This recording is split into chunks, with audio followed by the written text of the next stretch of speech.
everyone, today we are going to do a review. Next Monday we will have our CBA number 4. So this class is to reinforce the main vocabulary and to learn a little bit more about Guatemala. We are going to describe family celebrations in Guatemala and also practice key vocabulary related to the food that is traditional to this country. First of all, we have here the flag. This is the Guatemala flag. And you have the map here. All of these countries that you have here belong to Central America, America Central, Central America, and here is Guatemala. In your activity, you have to draw the flag and to find Guatemala in the map. Just that you know that the name of the country is Guatemala, but the capital name is Ciudad de Guatemala, which is Guatemala City, is the capital of Guatemala. So there are more than 30 volcanoes in Guatemala, and there is a very traditional lago that it's called Lago de Atitlan. You can find here in the picture. We are going to watch the video of the most typical dish for Guatemala, and we are going to fill this chart. In the first one, we have to write the name of the traditional dish, and then we are going to draw how does this dish look like, and then how do you prepare it, the ingredients, or whatever you hear about this traditional dish in the video. You have 7 main dishes that you have to add the information. We're going to listen and watch the video. Let's move to the heart of Central America and find out what's cooking in the Guatemalan pot. For this video, we'll be looking at relenitos, pupusas, garnachas, and everything in between. So, without further ado, here are the 7 Guatemalan traditional dishes you must taste. Let's dive right into it, shall we? Number 7. Pupusas. We're going to be starting off this video with one of our all-time favorite recipes. Why are they our favorite? Well, because we never like eating tortillas as is. They're kind of dry, not the pupusas. They're stuffed tortillas and are a cheap way to fill up if you're on a budget. They're soft and have a crunchy shell. These bad boys are made from a corn flour dough which is stuffed with all sorts of goodies. Some like to fill them with refried beans, others like them with some oozing and hot cheese, but we prefer them with some cooked pork. The recipes are to die for, especially when served with a hefty portion of salsa and that fresh cabbage. Number 6. Garnachas. Who's in the mood for some crispy fried dough with a meat mixture on top? If you said yes, you're not the only one. Everyone loves the garnachas. They're made with a mixture of meat and veggies that are fried together until soft and tender. The garlic, the green onions, the chili, and the meat are all fried with some spices and set to the side. Then they smash that like button just like you should do if you haven't done so already.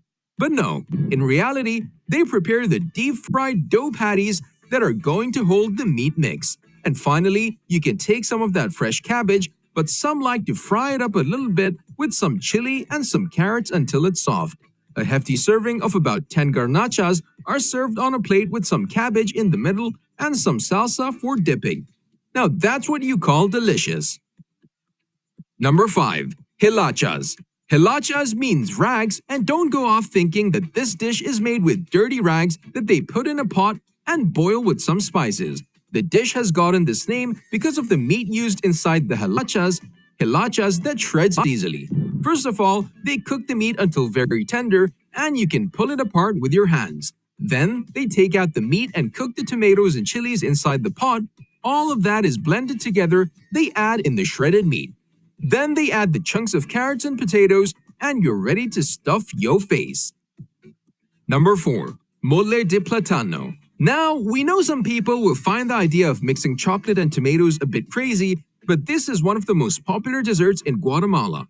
First of all, they boil the tomatoes and the dried chilies with some cinnamon. Once tender, they blend them all together. In the meantime, they fry chunks of plantain and they set it to one side. The tomato mixture is added to a pot and then they throw in some chocolate, wait for it to melt, and chuck in the fried plantains.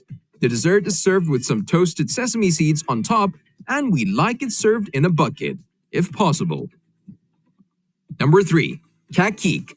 This is the chicken stew that people can actually fight over. It's so good that you'll forget how much you've had and just keep coming back for more. After they boil the chicken legs and wings with some onions and parsley, they scorch the tomatoes, chilies, and garlic in a pan. Everything is put inside a blender, finely processed, and added to a pot. Then they add some water and leave it to cook on the stove for about an hour, served with a side of tamales or rice. It's absolutely delicious. Number 2. Relanitos. If you ever come across these little fried Guatemalan donuts, just get as many of them as you can, especially if you have a sweet tooth. They're made with some refried bean paste as filling and some boiled and mashed plantain. Once stuffed, they're deep fried and ready to be eaten, usually rolled in some brown sugar. Number 1. Chicken Pepian. This dish is so popular in the country, it can be considered a national dish. Once the Spanish and Maya cultures have fused, the chicken pepian was born. The chicken, along with the spicy stew, is served along with either rice or tortillas, and sometimes, for those who love to experiment, you can even find some fruit inside like pear or squash. Also, you can replace the chicken with pork or beef. If you're on the fence about these new variations, just go with the regular, you'll love it. On a related note, we wanted to know, have you ever tried any of these dishes before? And if not, which one would you like to make at home? You can tell us in the comment section below. If you For the last part, you have quizzes.com, you have different codes, so you can practice the different vocabulary before the exam. Body parts, food part 1, food part 2, kitchen utensils, weather, and animals. You are going to write the grade that you got on the line 85, 90, 60, the grade that you got on the line, please. If you have any question, please let me know. Have a good one.